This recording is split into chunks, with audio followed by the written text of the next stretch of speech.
Hello there, I'm Monica Reinagel, and you're listening to the Nutrition Diva podcast. Welcome. What if you could replace your daily cholesterol medication with a couple of tasty snack bars? A company called Step One Foods has recently launched a line of clinically formulated foods that it claims can replace cholesterol medication for people who are unable or unwilling to take statin drugs. And the product line includes a variety of snack bars, along with flavored oatmeal, pancake, and smoothie mixes.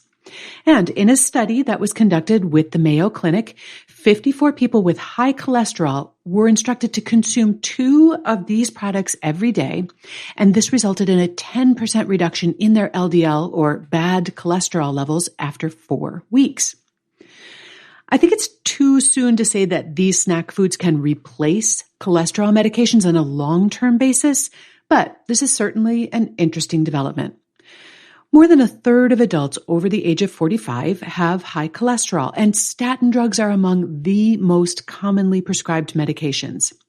And you know what? Statins are quite effective in lowering cholesterol, and, by the way, also pretty darn good at reducing systemic inflammation. They're also relatively inexpensive, and they're covered by most insurance companies.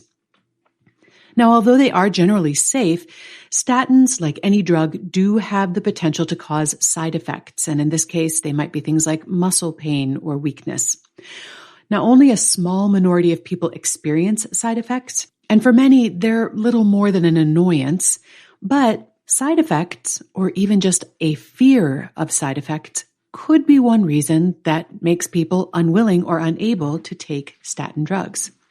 The Step One products are rich in nutrients that are known to have a positive effect on cholesterol levels, things like soluble fiber, omega-3 fatty acids, antioxidants, and phytosterols.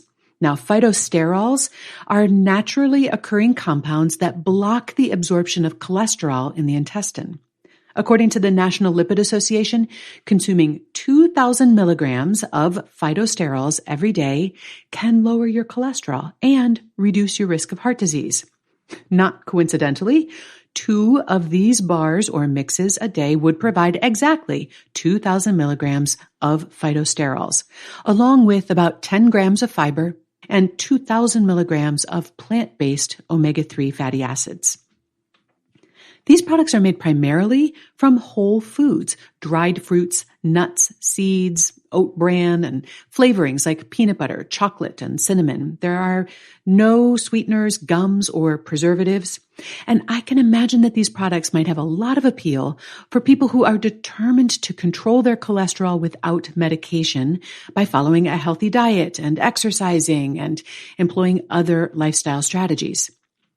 Now, of course, high cholesterol is not always or only about a poor diet or an unhealthy lifestyle. Sometimes it's just a matter of genetic predisposition.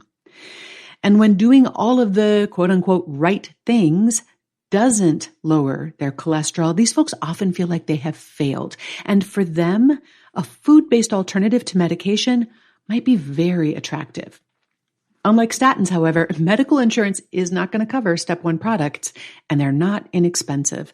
A month's supply will run you about $130, or around $4 a day. And even without insurance, a generic statin typically costs well under $20 a month.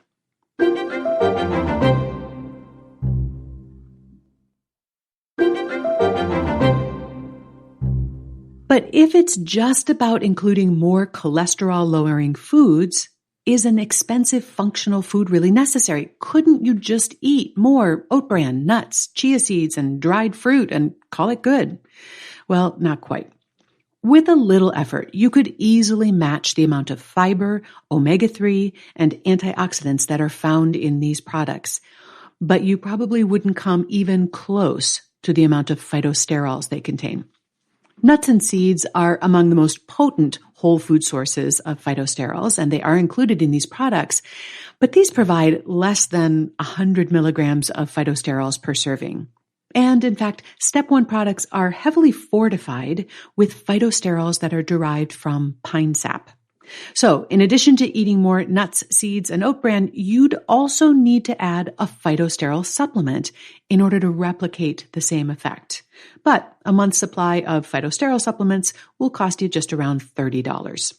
So what role might these products play in a heart-healthy diet? Well, the cholesterol-lowering effects of these functional foods have only now been tested in one small study, and it only lasted for 30 days. So their long-term effectiveness has yet to be established. I definitely don't recommend going off your cholesterol medication without talking that over with your doctor.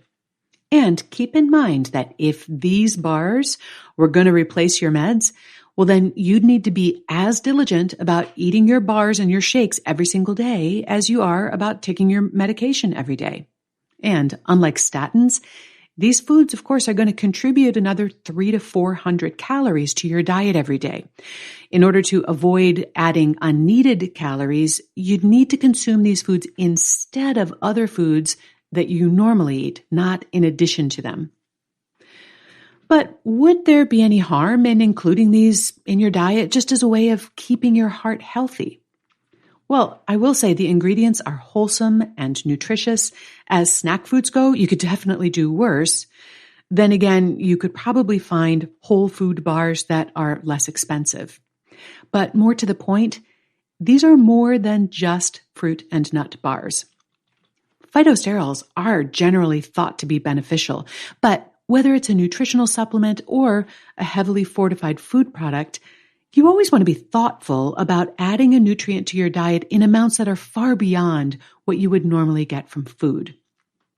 For example, high levels of phytosterols could reduce the effectiveness of a particular cholesterol medication called cholestyramine or Questran. While eating foods that are high in phytosterols would not be a concern, combining that medication with a phytosterol supplement or fortified food might not be the best idea. And I'll also point out that cholesterol plays a much different role in growing bodies than it does in adult bodies. So these foods, which contain the equivalent of a high-dose phytosterol supplement, would not be appropriate to give to kids. You'll find a complete transcript of today's show on our website at quickanddirtytips.com. And while you're there, you can search the entire archives for other questions that you may have. And if you can't find your answer, email me your question at nutrition@quickanddirtytips.com or call the Nutrition Diva listener line at 443-961-6206. And your question could be featured in a future episode. I'd also like to invite you to check out my other podcast with Brock Armstrong. It's called The Change Academy, and over there we talk about the art and science of healthy behavior change. The Nutrition Diva Show is a Quick and Dirty Tips podcast. It's audio engineered by Nathan Sems with script editing by Adam Cecil. Our assistant manager is Emily Miller. Our marketing and publicity assistant is Davina Tomlin. Morgan Christensen is our podcast and advertising operations specialist, and our intern is Brendan Pica. Thanks so much for listening. I'll be back next week, and in the meantime, remember to eat something good for me.